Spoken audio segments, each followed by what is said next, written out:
आदाब।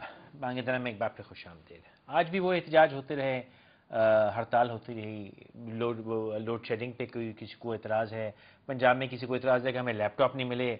उसामा टीवी पे कुछ देर पहले खबर आई थी कि लैपटॉप बांटने की तकरीब 23 मार्च की है, उसका ठेका प्रिंसिपल साहब ने 3.5 करोड़ रुपए का अप्रूव कर दिया, जिसमें 1.5 करोड़ रुपए के तंबू हैं। वाह वाह। जो पेट्रोल के रेट हैं दुनिया में बढ़ रहे हैं, उसके साथ साथ हमारी पूरी ज़िंदगी के रेट बढ़ रहे हैं। वज़ीर आज़म साहब की बहस सुप्रीम कोर्ट में बदस्तूर अपनी जगह जारी है। कहीं भी जो गवर्नेंस के, जो कौम के, जो अवाम के असली मसाइल हैं, उस पर कोई पेशरफ नहीं। रेलवे का आलम यह कि एक ट्रेन 30 घंटे से बंद खड़ी रही आधे रास्ते में, उसके बाद रेलवे ने लोगों को कह दिया उतर के खुद चले जाओ पेशावर, हम तो लेके जा नहीं रहे। ये जब हाल हो और गवर्नमेंट हमारी ये कहती हो कि जमहूरियत का तसलसल चल रहा है, बिल्कुल जमहूरियत की खातिर हम स्ट्रगल कर रहे हैं। शाही सैयद साहब का बयान कुछ देर पहले चल रहा था कि जमहूरियत की खातिर हुकूमत साहब मिलकर स्ट्रगल कर रहे हैं। कौन सी ये स्ट्रगल है, कौन सी जमहूरियत है, कौन से अवाम के मामलात हैं? साथ में इंटरनेशनल रिलेशंस की बात की जाए तो वो नेटो का मामला अपनी जगह, उस पर बहस मुबाहिसा है। आज दिफा पाकिस्तान काउंसिल ने भी कह दिया कि अगर नेटो की सप्लाई खोली गई तो हम एहतजाज करेंगे। जमात इस्लामी भी कहती है कि 27 तारीख को पार्लियामेंट के सामने एहतजाज होगा, हड़ताल होगी, धरना होगा।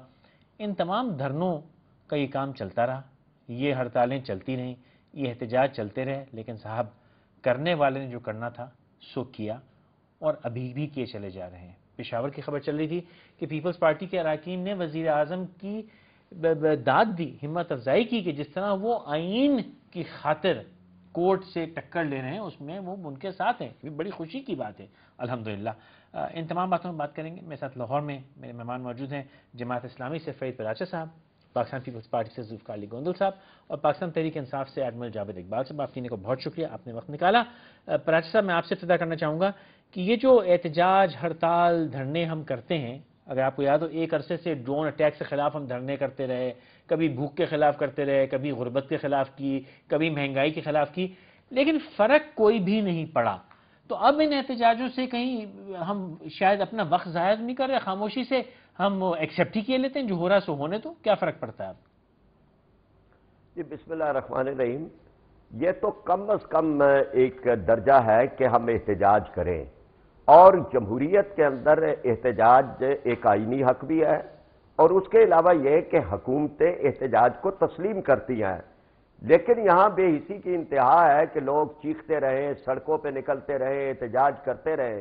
हुक्मरानों ने यह समझ लिया है कि जी इनकी बर्दाश्त का एक इम्तिहान है, बस कितनी देर तक मुजाहरे करेंगे, कितनी देर तक बाहर निकलेंगे, थक जाएंगे और हम वही कुछ करेंगे कि जिससे अमेरिका खुश होता है।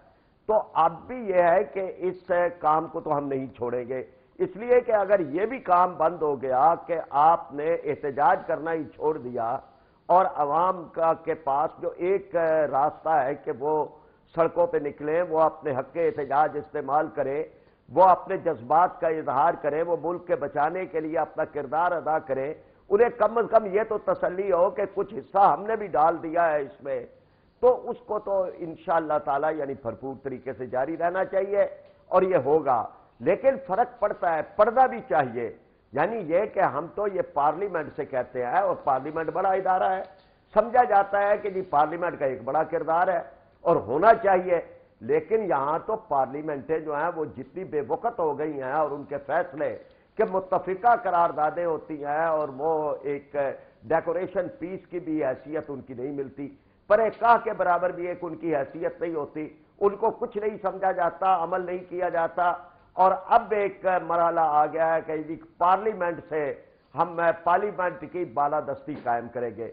गोया के जो काम पहले पार्लियामेंट के बगैर हो रहा था, एक फौजी आमर कर रहा था, उसके खिलाफ एहतजाज होते थे, उसके खिलाफ पार्लियामेंट की जमातें बात करती थी कि इसने मुल्क को बेच दिया है।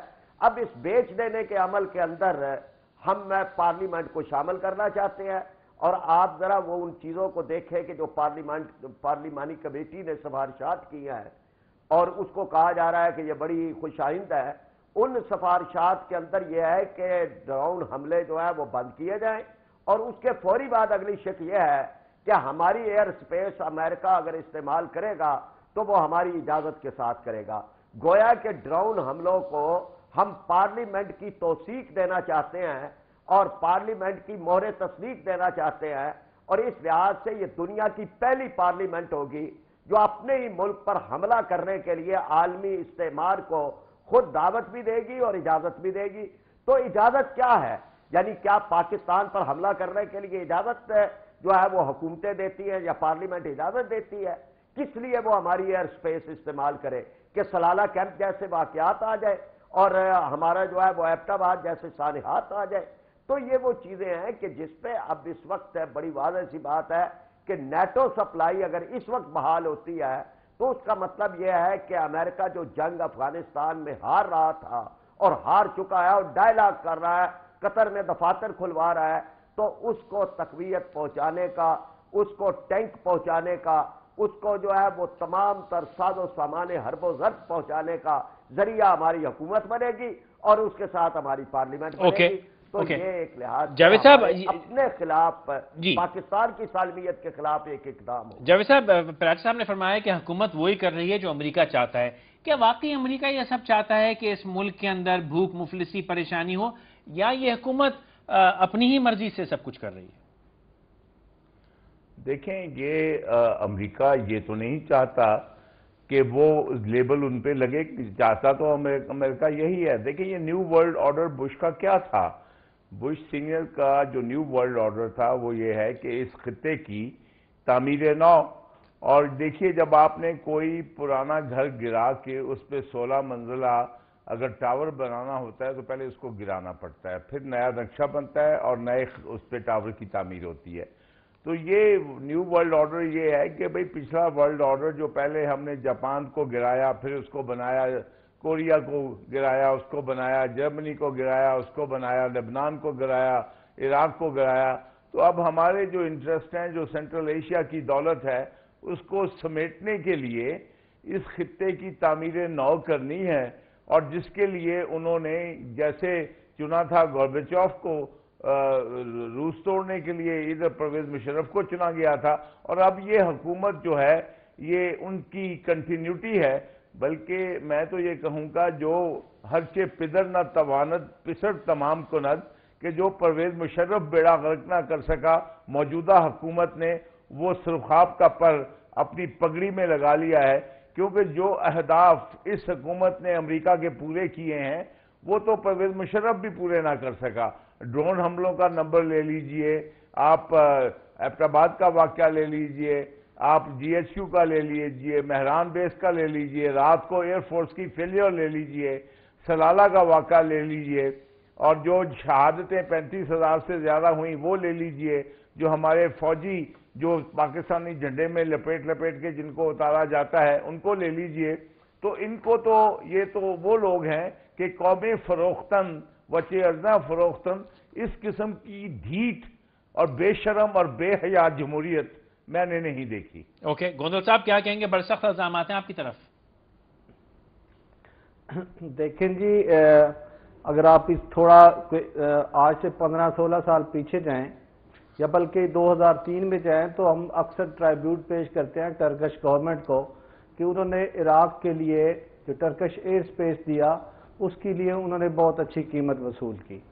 سملرلی سینٹرل ایشین سٹیٹ ہے، اگر ہم نے نیٹو کی سپلائی بند کی ہیں تو سینٹرل ایشین سٹیٹ بھی الحمدللہ میجارٹی میں مسلمان ہیں۔